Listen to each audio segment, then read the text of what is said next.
তো দেখো আমাদের মাঠের অবস্থা পুরো মানে পানি জমে একদম সাদা হয়ে গেছে। তোমাদেরকে আমি বলেছি যে আমার রান্নাঘরের অবস্থা কেন দেখিয়েছি, আমি আমার মা বললাম যে চলো মা একটু মাঠ থেকে ঘুরে আসি। ওদিকে দেখো পুরো পানি দেখা যাচ্ছে। এটা আমার বাড়ির পাশে, এখানে আমি ভিডিও করি।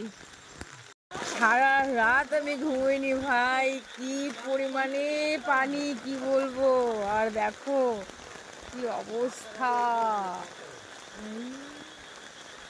এটা আঙ্গের মাঠ গাইস, আঙ্গের মাঠ, আঙ্গের মাঠে দেখো এই পানি আইসেছে। দেখো এখন যদি পায়ে আমার জোক ফোক লাগে না, তা অবস্থা কেরোসিন হয়ে যাবে। আমি পরে আসবো ভিডিও করতে। দেখো এখন বাড়িতে যাই, এখন অনেক সকাল। দেখো দেখো দেখো কি অবস্থা।